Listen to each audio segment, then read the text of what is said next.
الحمد لله الحمد لله نحمده ونستعينه ونستغفره ونؤمن به ونتوكل عليه ونعوذ بالله من شرور أنفسنا ومن سيئات أعمالنا من يهده الله فلا مضل له ومن يضلل فلا هادي له أشهد أن لا إله إلا الله وحده لا شريك له أشهد أن محمدا عبده ورسوله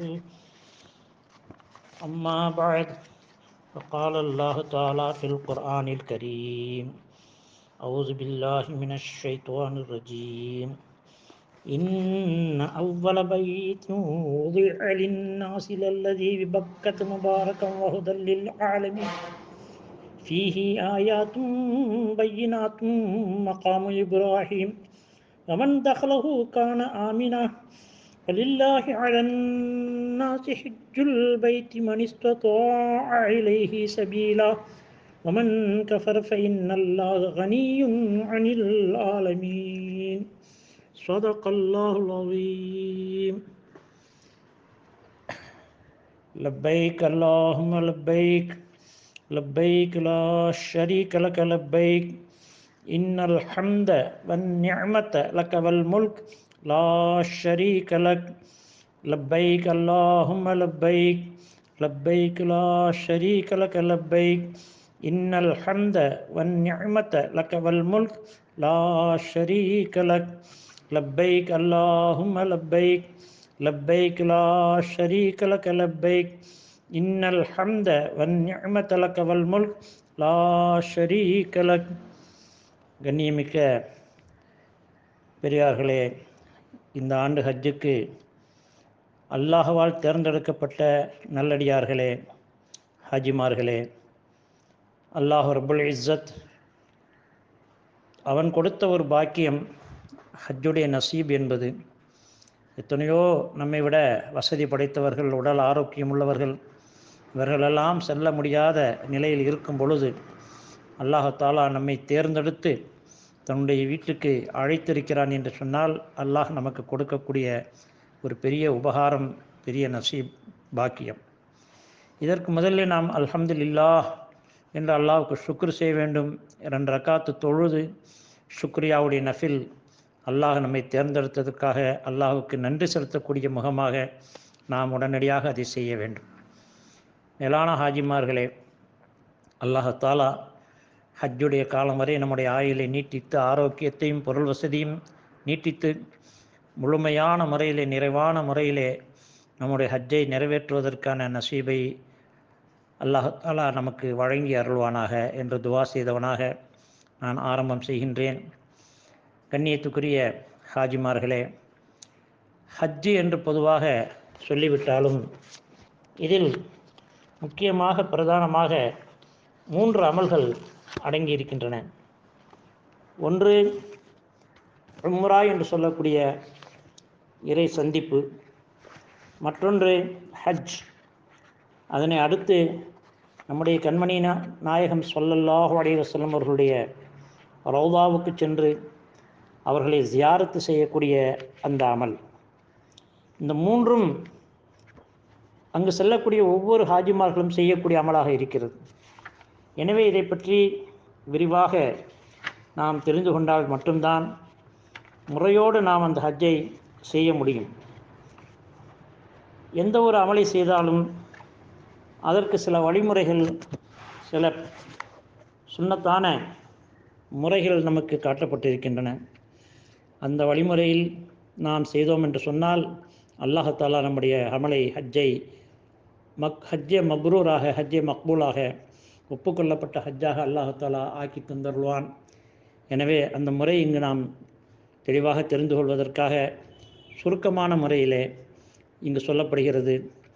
மிக கவனமாக அதோடு இதை நாம் கேட்டோம் என்று சொன்னால் இன்ஷா அல்லாஹ் நாம் அதனை செயல்படுத்துகின்ற போது அது மிக உதவியாக இருக்கும். மேலான ஹாஜிமார்களே, நாம் புறப்படுவதற்கு முன்பதாக முதலில் ஹஜ்ஜுக்கு செல்லக்கூடியவர்களிடத்தில் இருக்க வேண்டிய சில அத்தியாவசியமான பண்புகள், அதாவது எப்படி தொழுகையிலே நாம் ஈடுபடுவதற்கு முன்பாக தொழுகைக்கான நிபந்தனைகள் ஷராயித் என்று சொல்லக்கூடிய வெளி ஃபர்துகள் என்று நாம் தமிழிலே சொல்லக்கூடிய அந்த நிபந்தனைகள் இருக்கின்றனவோ, அதுபோல் ஹஜ்ஜுக்கு செல்வதற்கு முன்பாகவும் நாம் சில நிபந்தனைகளை நாம் விளங்கி கொள்ள வேண்டும். முதலாவது, எந்த அமல் செய்தாலும் அதற்கு ஈமான் என்பது ஷர்த்தாக இருக்கிறது. நாம் நோன்பு வைத்தோம் சமீபத்தில். நோன்பை பற்றி வரக்கூடிய ஹதீஸிலும் கூட ரசூலுல்லாஹி ஸல்லல்லாஹு அலைஹி வஸல்லம் அவர்கள் மன் ஸாம ரமலான ஈமானம் இஹ்திஸாபன் குஃபிர லஹு மா தகத்தம மின் ஸம்பிஹி, யார் ரமலானுடைய மாதத்தில் ஈமானோடும் நன்மையை ஆதரவு வைத்தும் நோன்பு நோற்பார்களோ அவர்களுடைய முன் சென்ற பாவங்களை மன்னித்து விடுவான் என்பதாக நபி ஸல்லல்லாஹு அலைஹி வஸல்லம் அவர்கள் சொன்ன ஹதீஸ் நாம் இந்த நோன்பிலே கேள்விப்பட்டிருக்கிறோம். அதே போல் லைலத்துல் கத்ரி பற்றி வரக்கூடிய ஹதீஸிலும் மன் காம லைலத்துல் கத்ரி ஈமானம் இஹ்திஸாபன் குஃபிர லஹு மா தகத்தம மின் ஸம்பிஹி, யார் லைலத்துல் கத்ரி இரவிலே ஈமானோடும் நன்மையை ஆதரவு வைத்தும் நின்று வணங்குவார்களோ அவர்களுடைய முன் சென்ற பாவங்களை அல்லாஹ் தஆலா மன்னித்து விடுவான் என்று சொல்லப்பட்டிருக்கிறது. அதுபோல் ஹஜ்ஜிலும் முக்கியமான ஷர்த் ஈமான். ஈமான் இல்லாத எந்த ஒரு அமலையும் அல்லாஹ் தஆலா ஏற்றுக்கொள்ள மாட்டான் என்பதால் ஈமான் முக்கியமாக இருக்கிறது. நாம் ஈமானோடு தானே இருக்கிறோம் என்று தாங்கள் நினைப்பீர்கள், உண்மைதான்.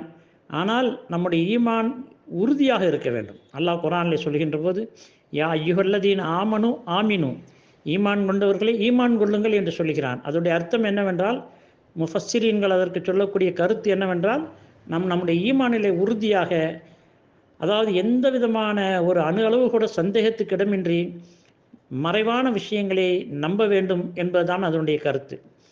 ஈமான் என்பது என்ன? மறைவான விஷயங்களை நம்புவதுதான்.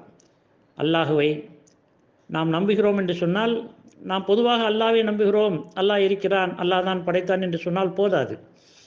அல்லாஹுடைய ஸாத் என்று சொல்லக்கூடிய உள்ளமை, அவனுடைய படைப்பாற்றல், அவனுடைய ரிஸ்க் கொடுக்கக்கூடிய தன்மை, வணங்கப்படுவதற்கான தகுதி, அந்த விஷயங்கள் எல்லாம் ஸாத்திலே வருகிறது. அதே போல் அவனுடைய சிஃபாத் என்று சொல்லக்கூடிய அவனுடைய பண்புகள், உயர்ந்த குணங்கள், அதை நாம் நம்ப வேண்டும்.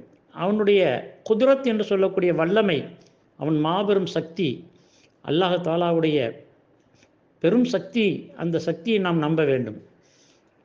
பேராற்றல் என்று சொல்வார்கள், அந்த குதிரத்தை நாம் நம்ப வேண்டும். அதே போல் அல்லாஹுடைய அஸ்மா என்று சொல்லக்கூடிய திருப்பெயர்கள் மிகப்பெரிய ஒரு பலனுள்ள பெயர்கள். அவற்றை உச்சரிப்பதன் மூலமாக பெரிய பெரிய காரியங்களை எல்லாம் சாதிக்க முடியும். அப்படிப்பட்ட மகத்தான அந்த பெயர்களை நாம் நம்ப வேண்டும். இப்படியெல்லாம் அல்லாஹுவை பற்றி நாம் சரியாக நம்ப வேண்டும். இதே போல மலக்குகள், வேதங்கள், நபிமார்கள், இறுதி நாள், விதி என்று சொல்லக்கூடிய முகத்தர், தக்தீர், அதே போல் மவுத்துக்கு பின்னாடி உள்ள வாழ்க்கை, இது எல்லாவற்றையும் நம்புவதுதான் ஈமான் என்று சொல்லப்படும். எனவே அந்த ஈமானில் நாம் திடமாக, உறுதியாக, எந்த விதமான சந்தேகத்துக்கு இடமின்றி நம்முடைய உள்ளத்தை சரி செய்து கொள்ள வேண்டும். ஏனென்றால் சில ஹாஜிமார்கள் அங்கு வந்த பிறகு கூட அவர்கள், அதாவது அல்லாஹுக்கு இணை வைக்கக்கூடிய சில விஷயங்களை செய்து விடுகிறார்கள். எனவே இந்த விஷயத்தில் மிக கவனமாக இருக்க வேண்டும்.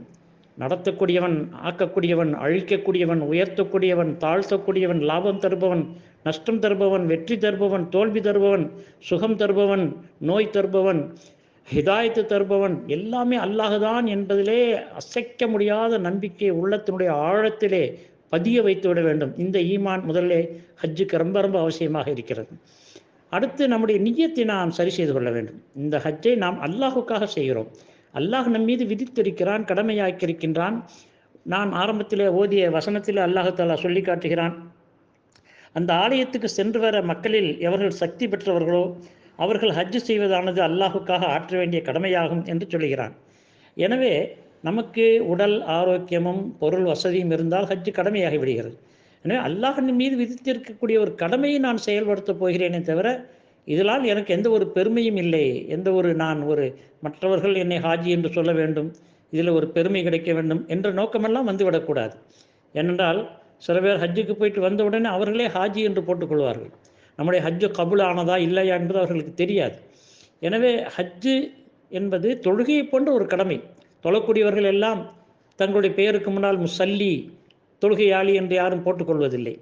அதே போல் ஹஜ்ஜு செய்யக்கூடியவர்களும் ஹஜ்ஜு செய்வது கடமை என்பதால் செய்கின்றேன் என்ற எண்ணத்தில் இருக்க வேண்டுமே தவிர, அதாவது வேறு வார்த்தையில் சொன்னால் இஹ்லாஸ் என்று சொல்லக்கூடிய மன தூய்மை, பரிசுத்தன்மை, பரிசுத்தமான முறையில் நான் இந்த ஹஜ்ஜை நான் செய்கின்றேன், அல்லாஹுக்காகவே, லில்லாஹி, அல்லாஹுக்கு சொந்தமாக நான் இதை செய்கின்றேன் என்ற நியத்து நமக்கு வர வேண்டும். அதே போல் அல்லாஹ் தாலா குரானிலே ஹஜ்ஜுக்கு வரக்கூடியவர்கள் தக்வா என்று சொல்லக்கூடிய கட்டுச்சாதத்தை ஹைர ஜாதி தக்வா என்று அல்லாஹ் சொல்கின்றான். நீங்கள் கட்டுச்சாதத்தை எடுத்து வாருங்கள், மிகச்சிறந்த கட்டுச்சாதம் தக்வா என்பதாக அல்லாஹ் தாலா சொல்கின்றான். எனவே அந்த இறை அச்சம் என்பது ஹஜ்ஜிலே இருக்க வேண்டும். ஏனென்றால் இறை அச்சம் இருந்தால்தான் தவறான அல்லாஹ்வால் விளக்கப்பட்ட தடுக்கப்பட்ட காரியங்கள் நம்மிடத்தில் நிகழாமல் இருக்கும். எனவே இறை அச்சம் என்பது மிக மிக முக்கியமானது. நாம் நம்முடைய தொழுகையிலும் கூட நமக்கு அது ஒரு ஷர்த்தாக இருக்கிறது. ஹுஷு ஹுது என்று சொல்வார்கள். அதாவது அச்சம், அல்லாஹுடைய அச்சமும் பணிவும் இருக்க வேண்டும். அதே போல் ஹஜ்ஜிலும் அது இருக்க வேண்டும். தக்குவா என்று குரானில் அல்லாஹ் சொல்கின்றான். ஹைர ஜாதி தக்குவா, மிகச்சிறந்த கட்டுச்சாதம் இறை அச்சம் என்பதாக அல்லாஹ் சொல்கிறான். எனவே அந்த இறை அச்சத்தோடு நாம் அந்த ஹஜ்ஜை செய்ய வேண்டும். அடுத்து அல்லாஹுடைய வாக்குறுதிகள் மீது நமக்கு நம்பிக்கை ஏற்பட வேண்டும். அல்லாஹ் தாலா ஹஜ்ஜு செய்தால், உம்ரா செய்தால் எதை தருவேன் என்று சொல்கின்றானோ அந்த சொர்க்கத்தின் மீது, அல்லாஹுடைய வாக்குறுதிகளின் மீது முழு நம்பிக்கையோடு நாம் அதை செய்ய வேண்டும். இது இஹ்திசாப் என்று சொல்வார்கள். அல்லாஹும் அல்லாஹுடைய தூதரும் ஒரு இபாதத்தை செய்தால் என்ன கிடைக்கும் என்பதாக வாய்தா வாக்குறுதி அளித்திருக்கிறார்களோ அது கண்டிப்பாக எனக்கு கிடைக்கும் என்ற யகீன், அந்த மன உறுதி, அதோடு செய்தால்தான் அது கூலிக்குரியதாக இருக்கும், கபூலியத்துக்குரியதாக இருக்கும்.